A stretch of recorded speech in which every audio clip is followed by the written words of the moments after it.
अस्सलामुअलैकुम बेटा chapter number 21 जैसे कि हमने स्टार्ट किया हुआ था। आज इस चैप्टर का हमारा नेक्स्ट टॉपिक है न्यूक्लियर फिशन। अपने सबका लेक्चर के अंदर हमने एक चीज़ देखी थी कि जब कभी भी एक radio active element decay process में से गुजरता है, कुछ पार्टिकल्स या फिर रेडिएशंस अपने अंदर से खारिज करता है, तो उस वक्त एक न्यूक्लियर रिएक्शंस होंगे। और कोई न्यूक्लियर रिएक्शन नेचर के अंदर कब एग्जिस्ट करता है, उसके लिए लाजमी था कि वो 4 लॉज को फॉलो करे। आपके सिलेबस के अंदर 2 लॉज लिखे गए थे, हमने उन्हीं को डिस्कस किया, लेकिन अमूमी तौर पर 4 लॉज होते हैं जिनको फॉलो करना लाजमी है। अगर उन 4 लॉज में से कोई एक लॉ भी वो फॉलो नहीं करता या फिर एक लॉ की वायलेशन हो जाती है, तो फिर वो न्यूक्लियर रिएक्शन कभी भी नेचर के अंदर एग्जिस्ट नहीं करता था। हमने वो 4 लॉज भी डिस्कस किए थे कि ये law of conservation of mass, law of conservation of energy, law of conservation of momentum, law of conservation of charge को फॉलो करे। और ये तमाम तर जितने भी रिएक्शंस हैं उनके लिए हमने law of conservation of mass और एनर्जी कैलकुलेट किया था।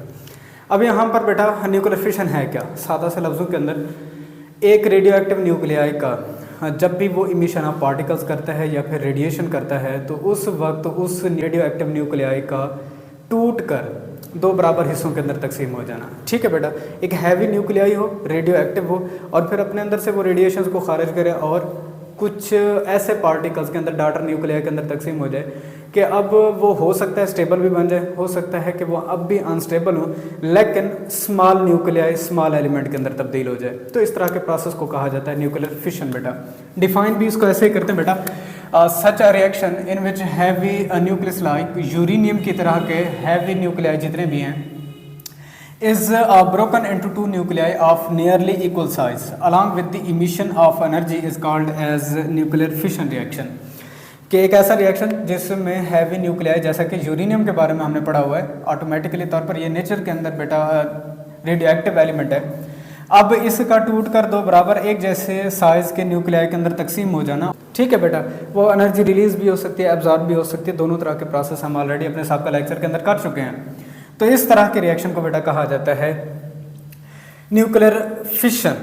फॉर द फर्स्ट टाइम बेटा 1934 के अंदर फर्मी और इनके कुछ दोस्त थे जिन्होंने ये ऑब्जर्व किया कि जब कभी भी पार्टिकल्स बम्बार्ड कराए जाते हैं यूरेनियम के ऊपर, तो यूरेनियम के एलिमेंट्स एटम्स एक्साइट होते हैं।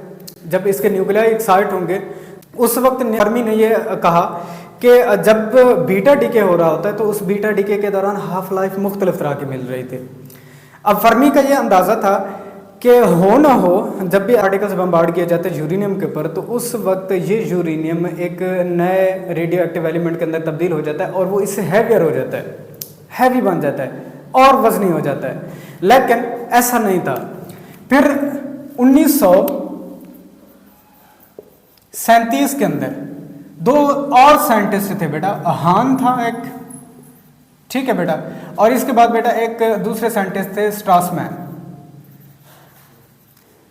इन्होंने ये ऑब्जर्व किया कि जब कभी भी यूरेनियम रेडियो एक्टिव डीके में से गुजरता है तो बीटा डीके के दौरान कभी भी ऐसा नहीं हुआ कि हैवी एलिमेंट के अंदर तब हो जाए, बल्कि ऐसा देखने में आया कि यूरेनियम टूट कर छोटे न्यूक्लियाई के अंदर तकसीम हो जाता है और नंबर ऑफ न्यूट्रॉन्स वहाँ से इमिट होते हैं।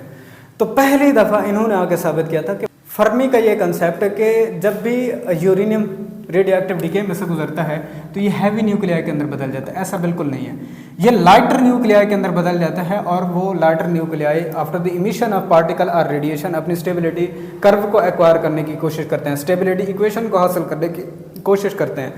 तो इस तरह से फॉर द फर्स्ट टाइम पहली दफ़ा ऑब्जर्व किया था कि यूरेनियम, जिसका एटॉमिक नंबर 92, मास नंबर 235 है, जब इसके ऊपर स्लो मूविंग न्यूट्रॉन बम्बार्ड किए जाते हैं, ठीक है बेटा, स्लो न्यूट्रॉन बम्बार्डमेंट की वजह से अब ये 2 स्मॉल पार्टिकल्स के अंदर बेरिलियम और क्रिप्टॉन के अंदर तकसीम हो जाता है और 3 न्यूट्रॉन्स इमिट होते हैं और यहाँ से कोई क्यू वैल्यू यानी कि एनर्जी हमें मिलती है। अगर इस रिएक्शन को देखा जाए तो जब भी एक न्यूट्रॉन, स्लो मूविंग न्यूट्रॉन को यूरेनियम के ऊपर बम्बार्ड कराया जाता है तो फिर ये रेडियो एक्टिव एलिमेंट में बदल जाता है। अब ये रेडियो एक्टिव एलिमेंट इस तरह से टूटता है कि क्रिप्टॉन और बेरिलियम यहाँ से हासिल होते हैं और 3 नंबर ऑफ न्यूट्रॉन्स यहाँ से इमिट होते हुए दिखाई देते हैं। अब फिर से वही कहानी स्टार्ट हो जाती है बेटा यहाँ पर कि अगर तो ये रिएक्शन नेचर के अंदर एग्जिस्ट करता है तो इसे 4 उन बेसिक लॉज को फॉलो करना चाहिए, जैसे law of conservation of mass है, एनर्जी है और मोमेंटम है और चार्ज है। तो यहाँ पर आपके सिलेबस के अंदर एक कंजर्वेशन रूल को फॉलो कराया गया है, वही कंजर्वेशन रूल हम यहाँ पर डिस्कस कर लेते हैं बेटा। अगर चार्ज नंबर की बात की जाए before and after the reaction, यहाँ पर गौर कर लें। चार्ज नंबर 92 + 0, ठीक है।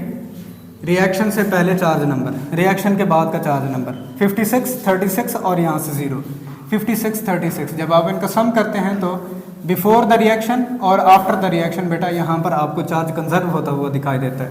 इसी तरह से अगर इसके मास नंबर की बात की जाए तो यहाँ से 235 और 1, ठीक है बेटा, और 141, 92 और ये 1।